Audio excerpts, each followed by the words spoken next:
pakainya nanti pakai uang kita.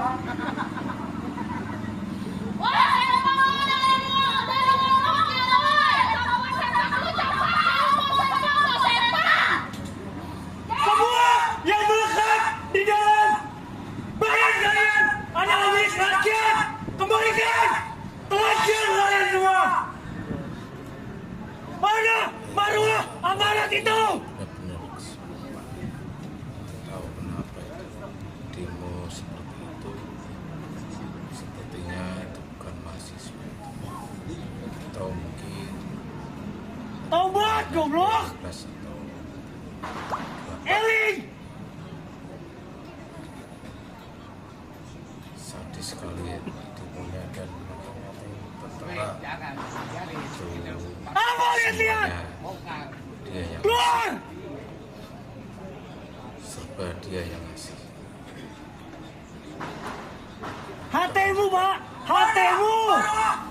Itu pajak rakyat. Lihat kawan-kawan. Saksikan. Apabila salah satu dari kami mati di tangan aparat, mereka pelakunya, mereka membunuh rakyat. Masker Bajingan! sudah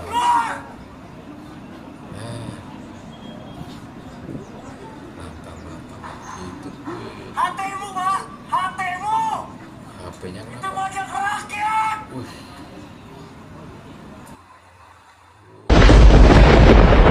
Dalam pidatomu di mimbar kenegaraan kau mengatakan telah terjadi kebocoran atas APBN kita. Uang rakyat dicuri oleh maling-maling itu. Dan atas dasar itu kau melakukan efisiensi hampir di segala bidang, Pak Prabowo. Kami sudah memberikan usut konkret, segera sahkan undang-undang perampasan aset, rampas harta maling-maling itu. Yang konon katanya sampai 1.000 triliun, miskinkan mereka, bukan malah mengeluarkan kebijakan yang merampas harta rakyat karena kami tidak mampu membayar pajak. Ingat Pak Prabowo, kami bukan penunggak pajak, kami tidak mampu membayar pajak karena kami tidak punya penghasilan. Itu demo itu yang kira-kiranya baik untuk rakyat ya, seperti itu tadi. Demo itu harusnya ya tentang perampasan aset negara, tapi mahasiswa di mana suara mereka? Mereka hanya demonya demo ditunggang dan tidak pernah memperhatikan apa itu sekarang Pak Prabowo sedang gencar-gencarnya melawan koruptor, tapi mahasiswa tidak mengindahkan, bahkan menganggap Indonesia ini gelap.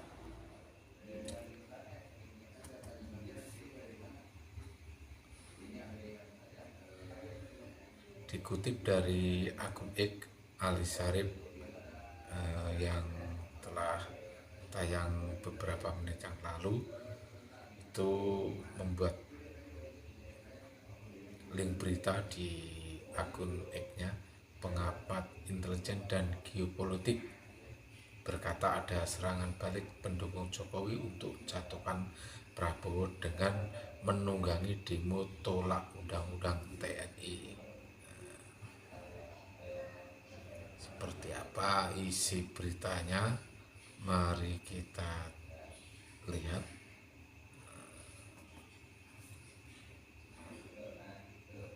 Ditulis oleh Aksin El Gusi, Jakarta, Fusilat News, 3 April 2025.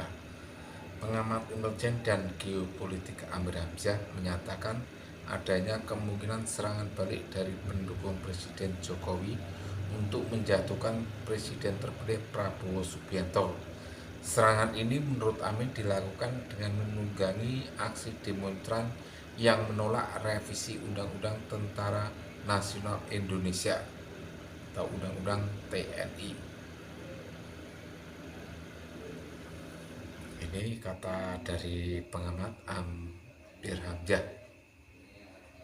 Ya, bisa dikatakan masuk akal juga dan bisa juga dikatakan anomali. Nah, kalau kita nilai pendukung Jokowi itu satu hati dengan Jokowi, tapi tidak tahu kalau mereka ada yang memiliki kepentingan, akhirnya merasa dikerugikan oleh kebijakan dari Prabowo, akhirnya menunggangi demo-demo para mahasiswa, bahkan mungkin ikut mendanai.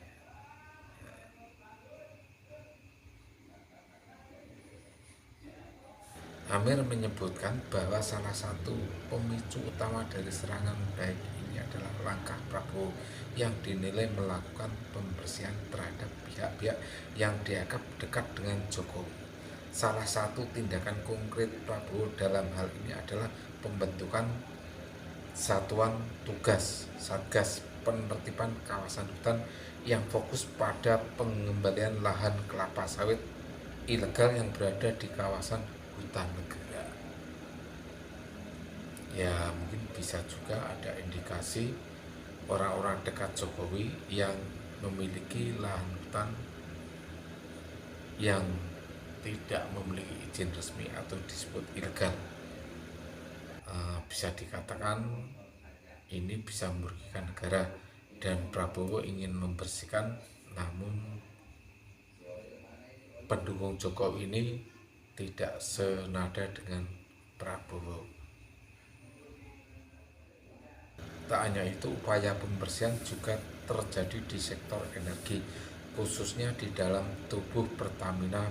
Prabowo diduga memberikan dukungan terhadap proses hukum yang menyasar sejumlah pejabat yang terlibat dalam kasus korupsi di perusahaan minyak negara tersebut. Upaya ini membuat jaringan lama yang memiliki kepentingan besar di Pertamina terasa terancam dan melakukan serangan balik, tambahnya. Amir menilai bahwa demonstrasi besar-besaran yang menolak revisi undang-undang gerakan spontan dari kelompok pro demokrasi atau kelompok sipil semata.